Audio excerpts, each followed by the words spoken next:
Graça e paz, povo de Deus. Nessa manhã daremos mais início a mais uma escola bíblica dominical e gostaria de tratarmos nessa manhã sobre o tema família. Na nossa convenção, mês de maio é o mês da família, é o mês onde nós estamos falamos disso o ano inteiro, mas maio a gente intensifica, porque a gente entende a importância que a família tem para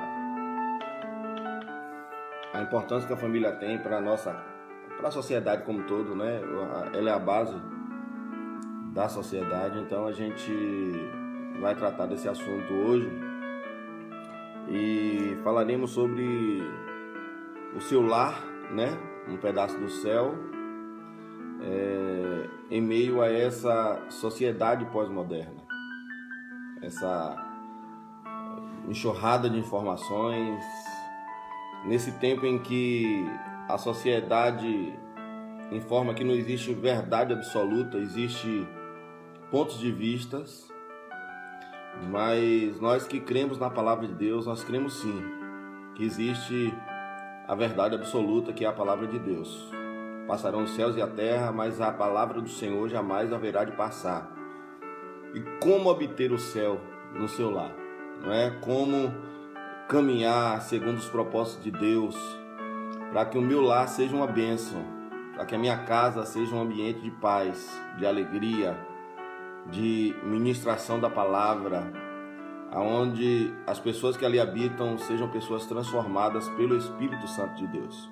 Então falaremos desse tema tão oportuno, tão importante para esses dias, e eu gostaria de chamar a sua atenção para que juntamente conosco nessa manhã você medite, né? Vamos meditar junto, essa é a verdade. Ninguém é conhecedor de toda a verdade, mas a gente estuda junto, a gente aprende junto e a gente cresce junto para que o nome do Senhor seja glorificado. Vamos orar, vamos pedir ao Espírito Santo que fale aos nossos corações, que ministre os seus propósitos, porque somente Ele pode trazer uma palavra direcionada ao teu coração. Vamos estar engrandecendo o nome do Senhor Jesus. Querido Deus, te adoramos, Senhor, bendizemos o teu santo nome. Senhor Deus, que o teu nome nessa manhã possa ser engrandecido através das nossas vidas. Queremos bendizer, ó Pai, e te adorar. Nós queremos te servir de todo o nosso coração, Espírito Santo. Espírito Santo, te pedimos, ó Pai, que o Senhor transforme a situação de lares. Que o Senhor vá ao encontro, Senhor Deus, de famílias que precisam ser tocadas pelo teu Santo Espírito. Que o Senhor, ó Pai, conscientize pais de família para que eles realmente assumam o seu papel dentro do lar. E que o Senhor, ó Pai, dê sabedoria a mulheres que estão no seio da sua família, para que elas, ó Pai, se tornem verdadeiramente colunas para a sua casa, para a sua família, e que o lar dela possa estar edificado na palavra de Deus. Eu te agradeço por tudo, Senhor Deus, eu te peço a tua misericórdia, a tua graça, a tua unção nessa manhã, para ministrarmos a tua poderosa palavra. Nós te louvamos e te agradecemos, certos de que o Senhor está nos ouvindo, nos abençoando e tocando em corações. Eu te agradeço antecipadamente em nome de Jesus. Amém.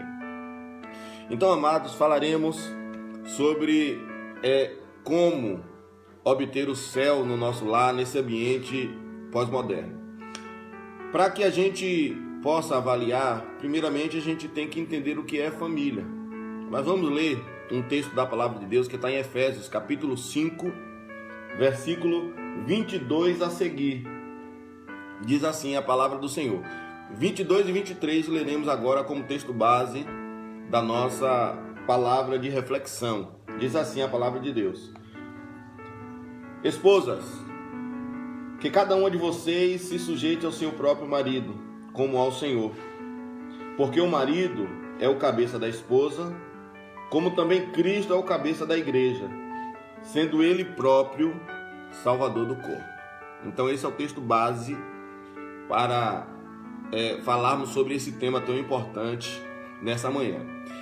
Primeiro ponto que a gente precisa compreender é que família é uma instituição sagrada. A sua família, a minha família, a família de modo geral no meio da sociedade, ela foi instituída pelo próprio Deus. Ela foi criada pelo próprio Deus. Porque quando Adão estava lá no Éden, o Senhor disse para Adão: não é bom que o homem viva só.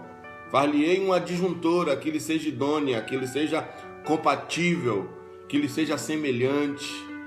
E quando Adão olha, fala: realmente, Senhor, o Senhor acerta, porque essa é ossos dos meus ossos e carne da minha carne. Realmente o Senhor tem sido perfeito. O Senhor tem sido extremamente zeloso para com a minha vida. Então, a família, ela é uma instituição sagrada.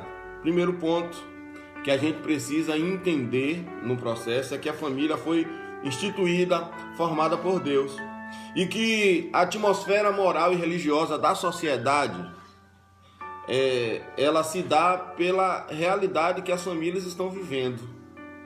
A atmosfera da moralidade, o quanto a sociedade ela se preocupa com a moral, o quanto a sociedade ela se curva diante dos preceitos de Deus. Tudo isso é baseado na família. Se a família vai bem, a sociedade vai bem. Mas se a família vai mal, a sociedade, por sua vez, vai de mal a pior. Porque o que garante a moral, o que garante a preocupação com a palavra de Deus, com a vivência do Evangelho, no meio da sociedade, não tem como não ser a família, pois a família ela reflete no meio da sociedade. Ela é a instituição básica no meio da sociedade. Se a família está desestruturada, toda a cidade, toda a sociedade vai estar desestruturada. A estrutura, a instituição primária é a alvenaria de uma casa, se você for imaginar.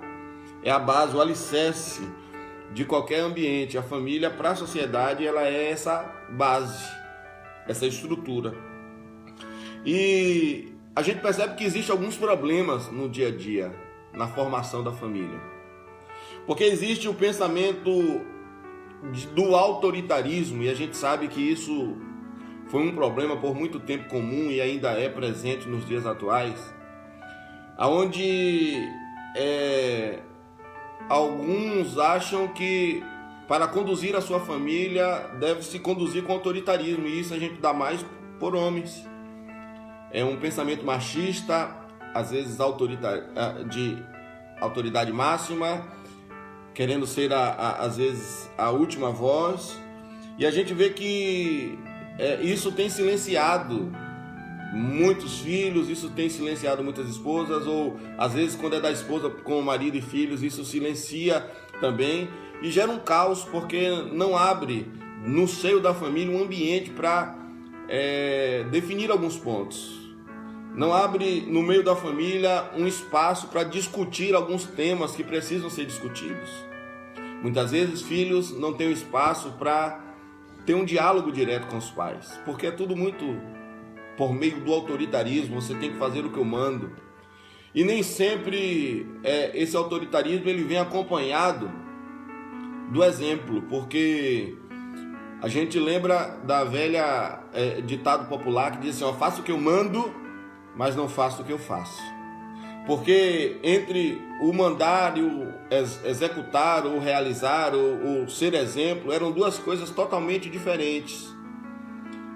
A gente percebe que em lares muitos pais são autoritarismo, muitas mães, e às vezes os filhos ficam acuados, e esse é um problema para os dias atuais, porque gera medo, porque não traz abertura para tirar dúvidas, e muitas vezes o ambiente de aprendizado não se torna o lar, e isso é um problema.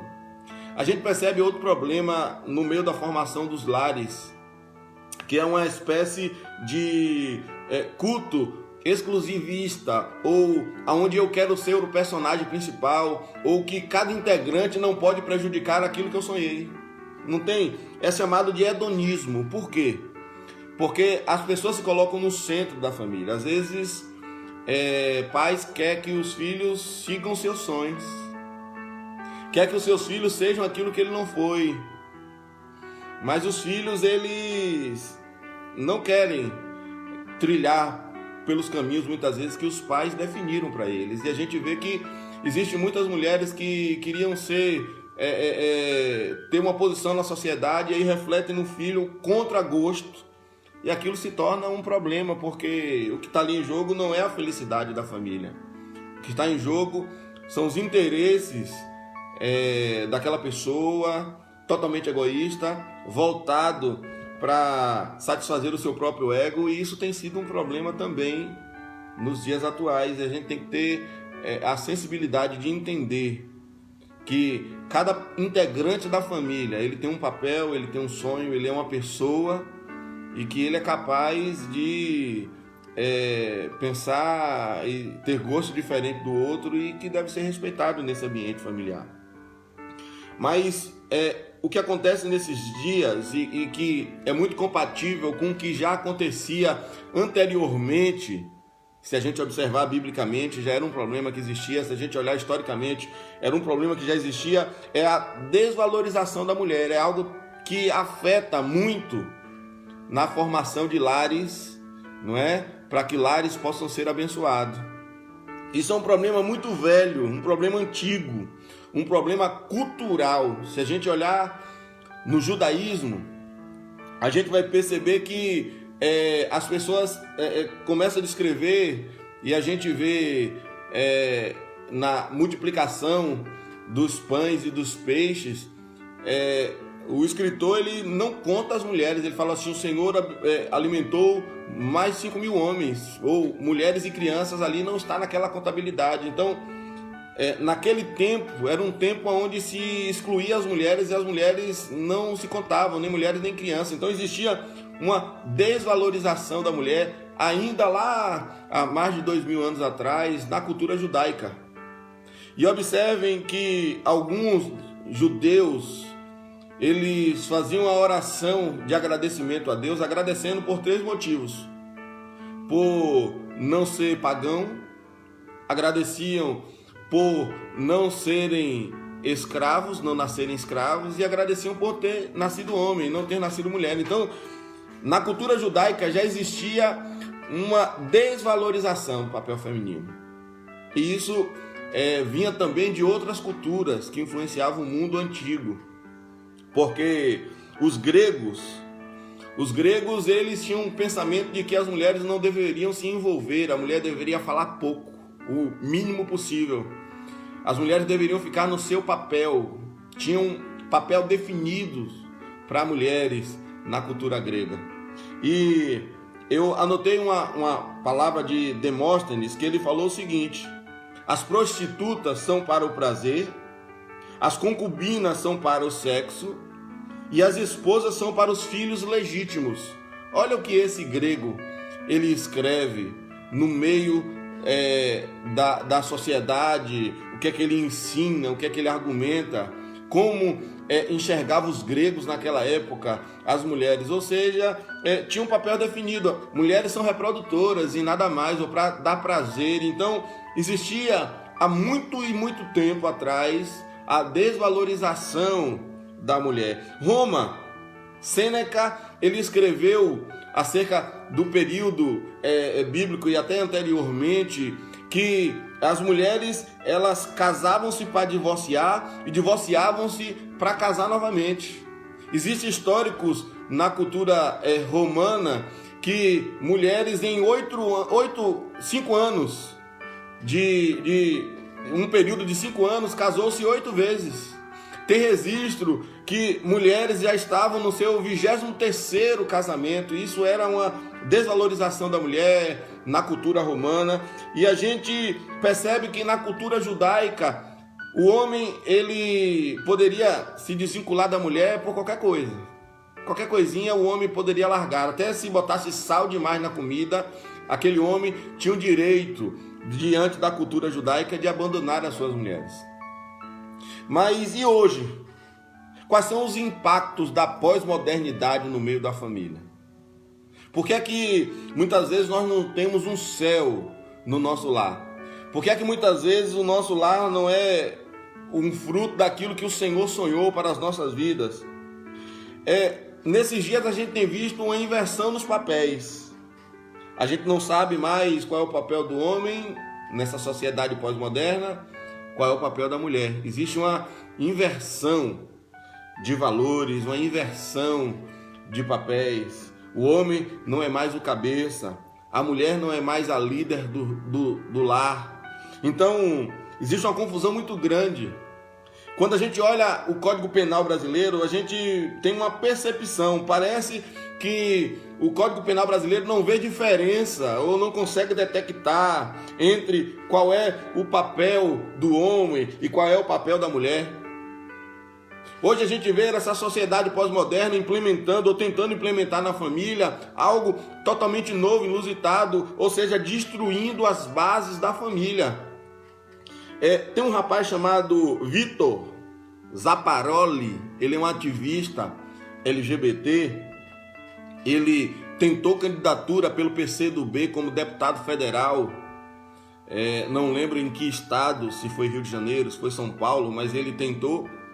E em uma das suas reuniões de ativismo por LGBT, ele afirmou categoricamente que para o avanço dos LGBT no Brasil é necessário sim destruir as famílias. Não tem como, ele fala assim, olha, ficamos muito tempo pregando algo que não fazia sentido, a gente não queria destruir a família, a gente queria viver juntamente com a família, a gente não quer destruir. E aí ele falou, numa das suas reuniões, falou assim, não, a gente quer sim destruir a família, porque não tem como construir um novo, se não destruir o que está, a base que foi feito. Se não destruir o que foi fundamentado, essa base velha precisa ser destituída para dar lugar a um novo. Isso foi uma fala de Vitor Zapparoli, ou que é denominada, entre aspas, Amanda alguma coisa. Aí, Amanda, não sei, é o nome de guerra que ele utiliza. Mas por que o homossexualismo cada vez está mais aceitável? A gente vê os meios de comunicação batendo, forçando, pressionando a família tradicional a perder os seus valores, a perder as suas bases, a fugir do propósito no qual Deus designou para elas. Irmãos, se a gente observar os números, a gente percebe que o índice de infidelidade tem crescido e já ultrapassa os 50% no seio das famílias no nosso Brasil. E esse número cresce também com as famílias já de terceira idade, homens e mulheres maduras. Não pense que esse número está restrito a casais jovens que se casam agora recentemente, mas esse número de infidelidade conjugal, ultrapassando 50%, tem atingido um número grande também em casais da terceira idade. Isso nos preocupa. E esse é um dos motivos porque nós não vivemos um ambiente celestial dentro do nosso lar, porque o nosso lar, ele deve ser um ambiente de louvor, de adoração, de exaltação, de bendizermos o nome do Senhor. Então a infidelidade tem crescido também o aumento do divórcio, não é? O aumento do divórcio no meio da família, tem até meios que facilitam o processo do divórcio quando não é litigioso, quando é de comum acordo. Então a gente percebe que a sociedade pós-moderna, ela tem mecanismos que facilitam, que proporcionam para que seja muito prático, muito fácil dissolver uma família, não é? Dissolver a família brasileira. Então vamos observar que existe uma confusão de papéis, que existe um crescimento do homossexualismo, existe uma pressão por parte da mídia, dos meios de comunicação. Eu não consigo assistir uma série de Netflix que não contenha um casal homossexual. Então você pode pegar qualquer uma dessas empresas que produz filmes, ela vai estar com a vertente para esse lado, para a infidelidade. Se você assistir uma novela brasileira, você vai perceber que existe um apelo, não é, para que aquela pessoa que está passando problema no lar se incline para trair o seu cônjuge por qualquer outro motivo, e muitas vezes faz com que as pessoas fiquem torcendo para que isso aconteça. Isso é um problema, isso é um desvio do propósito com o qual Deus formou. E eu defini em duas partes esse bate-papo nosso dessa manhã, porque eu defini aqui que existem papéis, né? Papéis bem definidos pela palavra de Deus. Efésios capítulo 5, do 22 ao 24, vai falar do papel da esposa dentro do lar, né? Como deve ser o papel da esposa.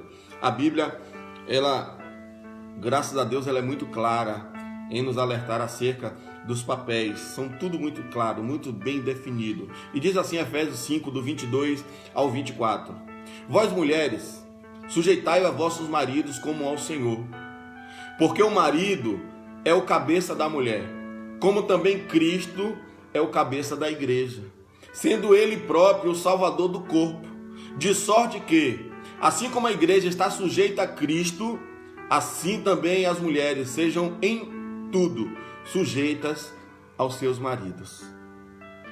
E você pode estar pensando assim: não, o pastor Darlan já vem lá com uma mensagem totalmente autoritarista, de submissão total.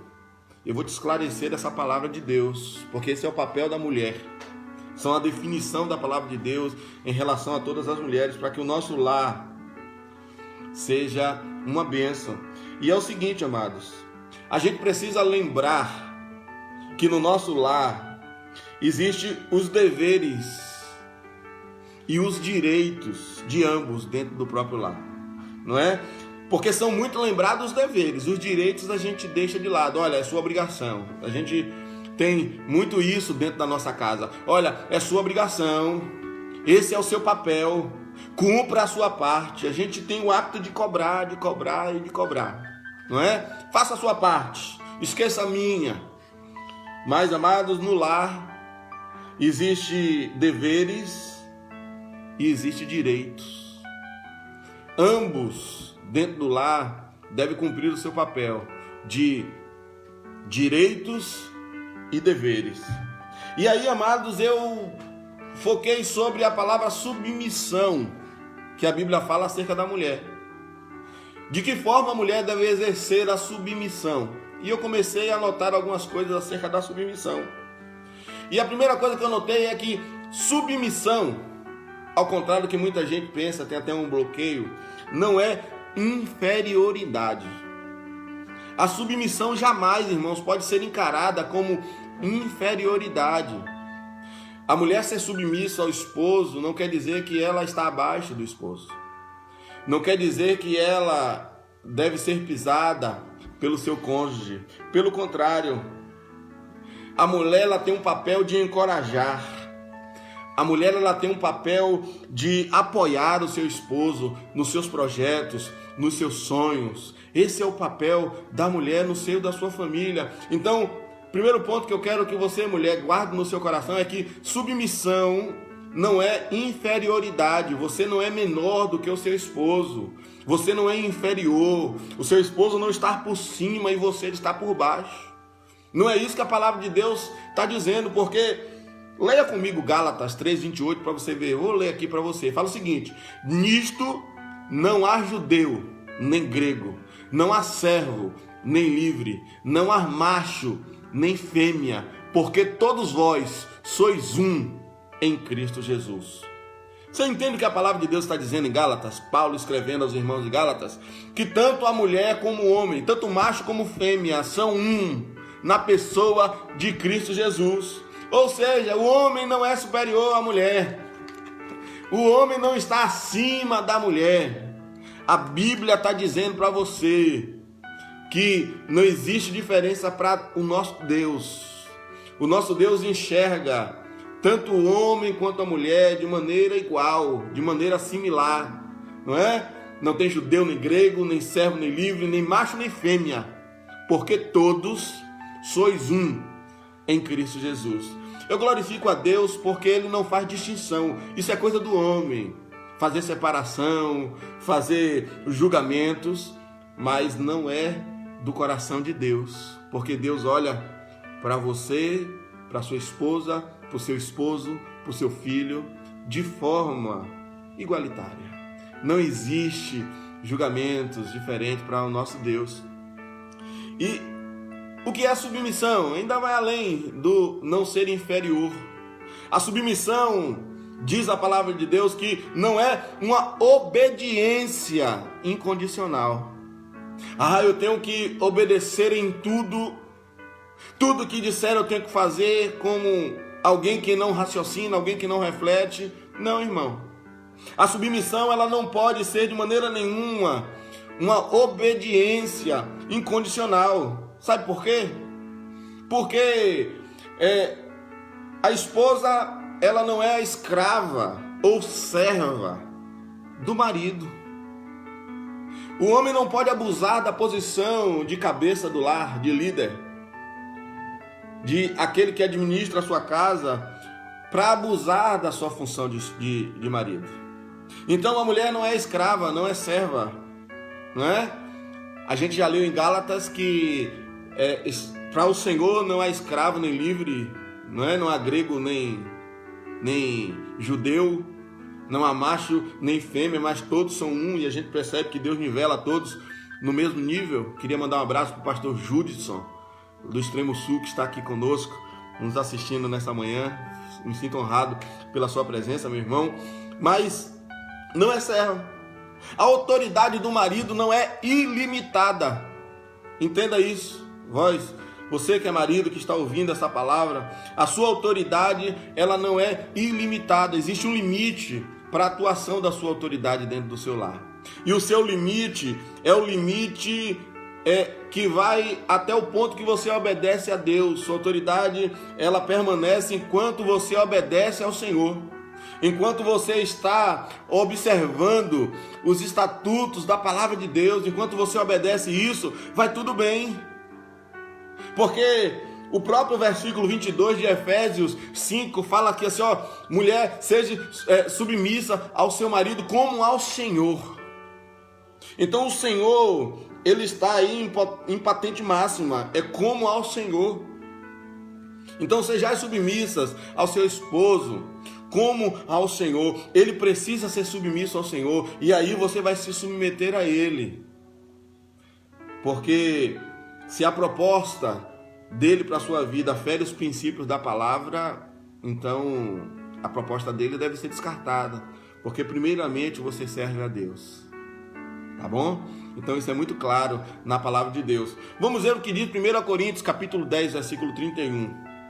Portanto, quer comais, quer bebais, ou façais qualquer outra coisa, fazei tudo para a glória do Senhor. Porque as mulheres precisam se esforçar para serem submissas, para glorificar a Deus, para exaltar o nome do Senhor, para testemunhar acerca desse Deus, para que o nome do Senhor seja glorificado. E aí a Bíblia fala que não é só acerca da relação conjugal que ela deve aplicar esse versículo, mas graças a Deus que esse versículo fala assim, olha, quer comais, quer façais, qualquer outra coisa, tudo que você venha fazer, fazei tudo para a glória de Deus. Tito, capítulo 2, versículo 3 e 4 diz o seguinte: as mulheres idosas, semelhantemente, que sejam sérias ao seu viver, como convém às santas, não caluniadoras, não dadas a muito vinho, mestras no bem, para que ensine as mulheres novas a serem prudentes e amarem seus maridos e amarem aos seus filhos. É isso que a palavra de Deus nos orienta acerca dessa obediência que não está incondicional, mas que está condicionada à palavra de Deus. Que você possa guardar a palavra de Deus e aplicá-la na sua rotina diária com a sua família. Submissão, amados, também é liberdade. Não é isso que diz a palavra de Deus, capítulo 8, versículo 32 de João? E conhecereis a verdade, e a verdade vos libertará. Então, quando você vive a submissão por livre e espontânea vontade, porque conheceu a verdade, então você era livre. Porque submissão é liberdade. Pode observar, amados, isso é algo básico no meio da sociedade. Quem são os livres do nosso país, do nosso Brasil? Os livres do nosso Brasil são os que cumprem as leis, as determinações do nosso país. Porque quando você infringe as leis do país, você deixa de ter liberdade. Se você infringe a Constituição do país, você está passivo de sofrer ali danos à sua liberdade. Então, só estar livre quem obedece às leis. Esse é o princípio também para a família. Então, submissão é liberdade. O trem, ele só está feliz e realizado quando ele corre pelos trilhos. Então, amados, a submissão também é uma liberdade. Então, exerça a sua liberdade sendo uma mulher submissa no seu lar. Submissão é a glória da mulher. É o que diz a palavra de Deus. A submissão, ela não vai desonrar. A submissão, ela não vai desvalorizar jamais a mulher em momento nenhum. Mas ela vai fazer com que a mulher viva uma vida gloriosa na presença de Deus. E terminando a palavra submissão, eu gostaria de dizer que submissão, ela deve ser uma missão da mulher. Ela deve estar no coração da mulher o tempo todo. Porque se os dois são um, se os dois são uma só carne, se os dois vivem apenas um projeto diante do Senhor, os dois são um. E o projeto dele deve ser o projeto dela. E a missão da mulher deve ser cumprir a missão do esposo. Irmão, isso é tão importante dentro do propósito do lar. Porque se a mulher ela não caminha em conformidade com o marido, o que acontece é que esse lar nunca vai ser bem estruturado. Esse homem nunca vai ser bem sucedido. Esse homem não vai crescer, não vai avançar. Quantas mulheres enriquecem seus esposos? Quantas? Eu poderia enumerar várias. Eu vejo várias mulheres, homens que, quando solteiro, não conseguia construir nada. E quando se casou com determinadas mulheres, meu Deus, essas mulheres foram colunas nas suas vidas. Ele começou a pensar diferente. A influência dela fez com que os dois crescessem, com que a família tivesse maturidade, como se ampliasse os caminhos de ambos. E isso é notório no meio da sociedade. A sua missão, mulher, é ser submissa a uma missão mútua e conjunta, juntamente com seu esposo. Então, submissão é isso. A submissão, nós falamos aqui, não é inferioridade. A submissão não é incondicional, jamais. A submissão é uma liberdade. A submissão é a sua glória. E a submissão deve ser a sua missão. Agora, maridos. Os maridos, Efésios capítulo 5, versículo 25 ao 33, eu até observo na palavra de Deus que a instrução por maridos parece que é maior, tem mais versículos, não é, do que a da mulher. A da mulher foi 3 versículos, dos homens 8 versículos. Por que será, meu Deus? Deus tem que apertar a gente de forma mais clara, né? Tem que ser mais direto conosco. Mas vamos ver o que a palavra de Deus nos fala também. Vamos lá.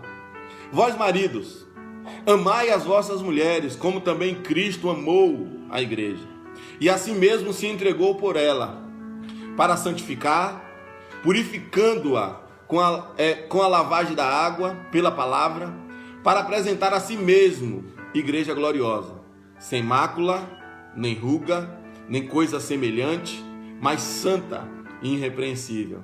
Assim devem os maridos amar as suas próprias mulheres, como aos seus próprios corpos. Quem ama a sua mulher, ama a si mesmo, porque nunca ninguém odiou a sua própria carne, antes a alimenta e sustenta, como também o Senhor a igreja, porque somos membros do seu corpo, da sua carne, dos seus ossos. Por isso deixará o homem o seu pai e a sua mãe, e se unirá à sua mulher, e serão 2 numa só carne. Grande é esse mistério, digo, porém, a respeito de Cristo e da igreja. Assim também vós, cada um em particular, amem a sua própria mulher, como a si mesmo, e a mulher reverencie ao seu marido. Olha que coisa tremenda essa palavra, o papel do marido. E a gente percebe que a base da proposta que Deus define para o esposo é amar, é amor. O primeiro ponto, mulheres sejam submissas, mas aos homens, o Senhor direciona que precisam amar, precisam ter amor pelas suas esposas. Então esse é o papel primordial do homem. E Coríntios capítulo 13 fala que ainda que eu falasse a língua dos anjos e dos homens e não tivesse amor, de nada valeria. É necessário que estejamos aí baseado no amor.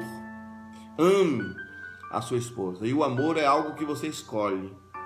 Amor não é algo da paixão que vem com aquele sentimento de adolescente, avassalador. Não, o amor é racional. O amor, ele é consciente. O amor é uma escolha que a pessoa determina no seu coração em focar. Então, o papel do marido é amar as suas esposas. É o objetivo principal. E como deve ser esse amor? Observe que a palavra de Deus nos vai dizer nesse texto que nós lemos, em vários outros textos, que o amor deve ser perseverante. O amor deve ser santificador. O amor deve ser sacrificial, porque o amor, ele é comparado ao amor de Cristo. Da mesma forma que o homem deve amar a sua esposa, assim como Cristo amou a sua igreja. E aí é um ponto bastante importante que a gente precisa analisar. Esse amor precisa ser perseverante, santificador, sacrificial, romântico. Precisa ser romântico, precisa ser protetor e precisa ser provedor. Muita coisa, né? Pois é, esse é o nosso papel. Como Cristo amou a igreja. Da mesma forma, maridos, devemos tratar as nossas esposas com todo amor. É isso que diz a palavra de Deus. E quem é obediente a essa palavra, trata de viver esses princípios. O princípio do amor. O amor tudo crê, o amor tudo suporta, não é? O amor é a base. Tudo espera, né, Gabriel? Tudo crê. Glória a Deus. Então, a base em que nós vivemos é o amor. Pode observar como Cristo viveu. Cristo se entregou voluntariamente. Então, esse amor deve ser proposital. Não é um amor que é motivado, não é um amor que vem de fora, vem algo de dentro. É de propósito. Você tem que colocar esse propósito no seu coração de amar, de se entregar. Cristo se entregou. Que preço alto o Senhor Jesus Cristo, ele pagou na cruz por amar a sua igreja. Que responsabilidade o Senhor coloca na mão de nós homens. Amar as nossas esposas como Cristo amou a sua igreja. Que coisa tremenda, que coisa poderosa isso. Jesus Cristo se entregou. Jesus Cristo fez um trabalho de santificação no meio da sua igreja, não é? Ele fala na sua palavra que fez tudo isso para que a sua igreja fosse santa, irrepreensível. Pode observar que o inimigo não pode acusar a igreja de Cristo, porque se nós estamos em Cristo, automaticamente o Senhor já apagou todo o nosso passado. Se nós estamos em Cristo, o Senhor já purificou. Então, esse processo de santificação e purificação foi feito por Cristo na cruz do Calvário e deve ser feito pelo esposo para com a sua esposa. Ele deve fazer de tudo para que a sua esposa seja uma mulher santa, uma mulher pura, uma mulher apresentável. É assim que um esposo trata a sua esposa. E olhando para a cultura judaica, que vai nos esclarecer muito bem isso, a gente percebe que o noivo, ele cuidava da sua noiva, presenteando, dando adornos, preparando ela para aquele grande dia de casamento. E quando chegava o momento do encontro lá no altar entre o noivo e a noiva estava adornada. E se a noiva não tivesse bem apresentada, naquele momento, a culpa era do noivo, porque o noivo não investiu o suficiente na noiva para esse encontro. Mas para que haja esse investimento maciço, para que haja esse investimento a ponto de colher admiração pelos olhos de todos que observam esse matrimônio, isso não é possível se não tiver amor. É necessário que tenha um amor proposital, um amor que se entrega voluntariamente, um amor que traz santificação, um amor que traz purificação e um amor que faz com que a esposa seja bem apresentada diante de todos, porque esse é o bom testemunho de um casal que segue os princípios da palavra de Deus. E aí, amados, eu anotei alguns pontos que eu já vou encerrar acerca dos homens, não é? O homem, ele deve ter o papel de cuidar da vida espiritual da esposa. A vida espiritual da esposa é papel do homem. Está ouvindo, amados? O papel espiritual do lar, ou seja, o sacerdote do lar é você. O homem tem esse papel de ser sacerdote do lar, de trazer uma palavra de encorajamento, de trazer uma reflexão bíblica para casa, de ter um posicionamento santo diante da família, porque ele tem um papel de cuidar espiritualmente da esposa e dos filhos. Ele tem um papel de influenciar de forma espiritual os filhos. E a Bíblia já nos garante isso, amados. Se você observar biblicamente, é responsabilidade do homem a vida espiritual da mulher e dos filhos. Porque a gente acha que a gente vai trabalhar, não é? Deixa a mulher o dia inteiro. E depois que algo não sai tão bem como a gente imagina com os filhos, ou que a gente recebe uma notícia nem tão animadora acerca de alguma atitude que o filho teve, a gente fala logo, não, olha, foi a mulher, porque você está aí com ele, está instruindo, e você não tem dado a instrução necessária. Mas, amados, é papel do homem a saúde espiritual da família, tanto da mulher quanto dos filhos, porque isso é bíblico, tá certo? É papel do homem também cuidar da vida emocional da mulher. Você sabia que a mulher é sensível emocionalmente muito mais do que o homem? A mulher é emotiva, a mulher requer atenção, e cabe ao homem cuidar dessa vida emocional. E a Bíblia nos dá instruções claras acerca disso quando ela fala o seguinte, amai as vossas mulheres como vocês amam o seu próprio corpo. Amados, você não dá uma topada no seu pé querendo, a ponto de ferir. Você não é masoquista para querer sentir dor a esse ponto. Então você cuida do seu corpo. E biblicamente a palavra de Deus está dizendo que somos uma só carne. Somos um só. Então ninguém machuca o seu próprio corpo.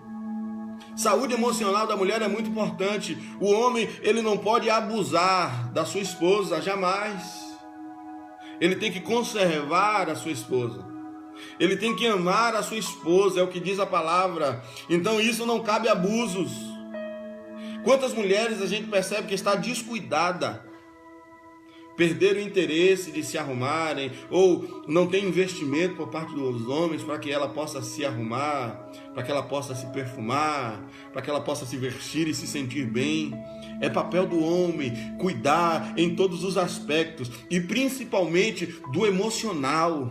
É necessário que a vida emocional da mulher esteja sempre em equilíbrio, para que o seu lar vá bem, para que você tenha colunas fortes no meio da sua família. Você precisa estruturar emocionalmente. Sabe por quê, amados? Nesses dias existem muitas viúvas com maridos vivos. Você sabia disso? Muitas viúvas com maridos vivos. Infelizmente isso é uma verdade. Infelizmente isso é uma realidade. Tem maridos dentro de casa, mas parece que não tem, porque dentro dessa responsabilidade que está com o homem de cuidar emocionalmente da mulher, ele tem o dever de zelar pela sua esposa, cuidar dela de forma emocional. E também, aqui entre os tópicos que nós separamos para o homem, concluindo aqui, o homem deve zelar pela vida física da mulher, zelar pela saúde física da sua esposa. E o que é que diz a palavra de Deus? 1 Coríntios capítulo 7, 3 ao 5, diz o seguinte: o marido pague à mulher a devida benevolência, e da mesma sorte a mulher ao marido. A mulher não tem poder sobre o próprio corpo, mas tem-no o marido. E também da mesma maneira o marido não tem poder sobre o seu próprio corpo, mas tem-no a mulher. Não vos priveis um dos outros, senão por consentimento mútuo, por algum tempo, para que vos aplicais ao jejum e à oração, e depois ajuntai-vos outra vez, para que Satanás não vos tente pela vossa incontinência. É isso que a palavra de Deus fala. Devemos cuidar fisicamente.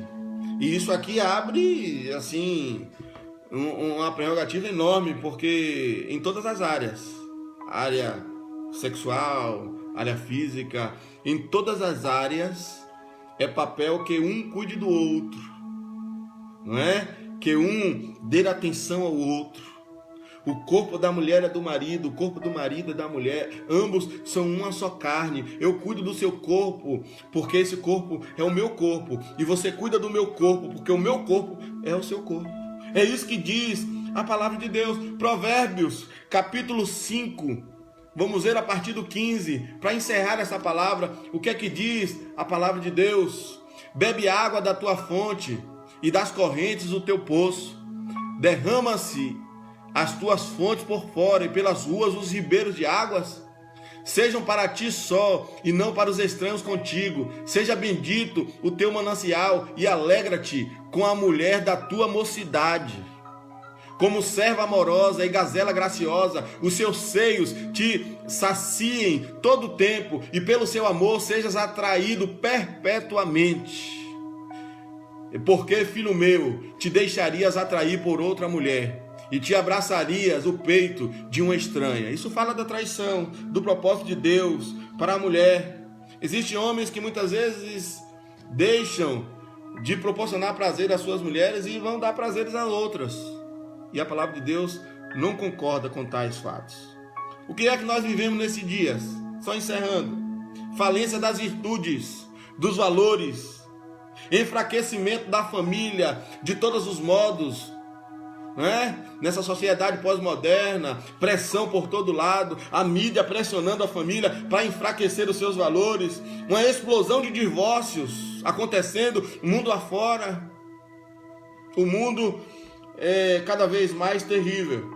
Mas eu gostaria de deixar um direcionamento para as mulheres, para concluir essa palavra. Mulheres, respeitem os seus maridos. Esse é o papel que lhe cabe.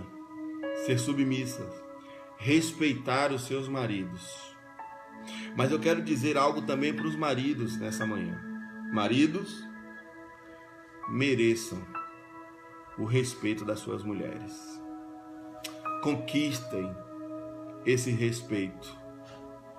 Proporcione para que ela sinta prazer em te respeitar.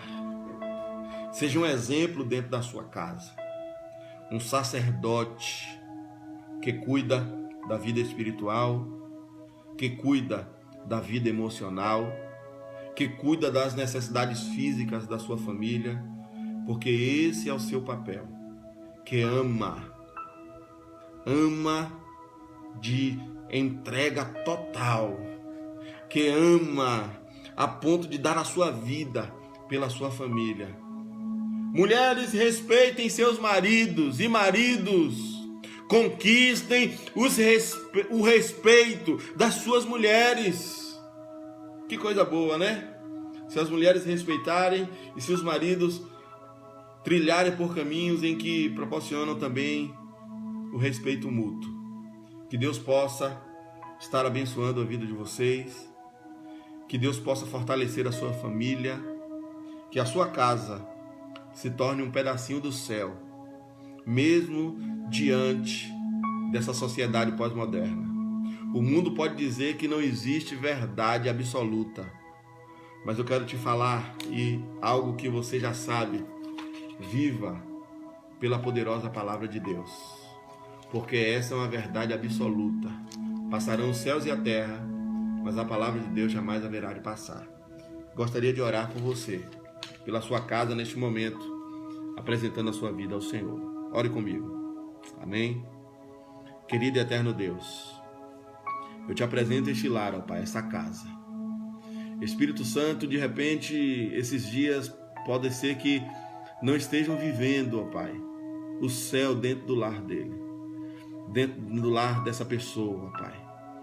Mas o Teu Espírito que conhece cada coração, Senhor Deus, nós te pedimos nessa manhã que o Senhor vá de encontro a todos os problemas dessa casa, a todas as dificuldades que esse lar tem enfrentado nesses dias, para que a Tua glória esteja presente, para que a Tua mão poderosa esteja atuando, Senhor Deus, e para que essa casa seja uma casa de oração, para que este lar seja um lar onde habita a Tua presença, que neste lar, ó Pai, possa existir a unidade do Senhor, que ambos, ó Pai, possam entender os seus papéis, que ambos, ó Pai, possam exercer aquilo pelo qual foram chamados, ó Deus. Eu ministro a Tua bênção sobre esta casa. Eu ministro a transformação sobre esse coração. Eu ministro, ó Pai Santo, uma nova atitude diante de problemas a serem enfrentados neste lar, ó Pai, nesta manhã. E declaro toda sorte de bênçãos espirituais da parte do Senhor. Eu declaro sobre esta vida toda sorte de bênçãos, todas as bênçãos que estão escritas na palavra de Deus, tudo aquilo que Cristo conquistou na cruz do Calvário por essa família, eu ministro nessa manhã, no nome de Jesus. Amém. Que Deus te abençoe em Cristo Jesus, que a glória do Senhor possa resplandecer sobre a sua casa e que o seu lar seja um lugar de bênção, em nome de Jesus. Deus te abençoe. Um abraço. Até mais às 19 horas.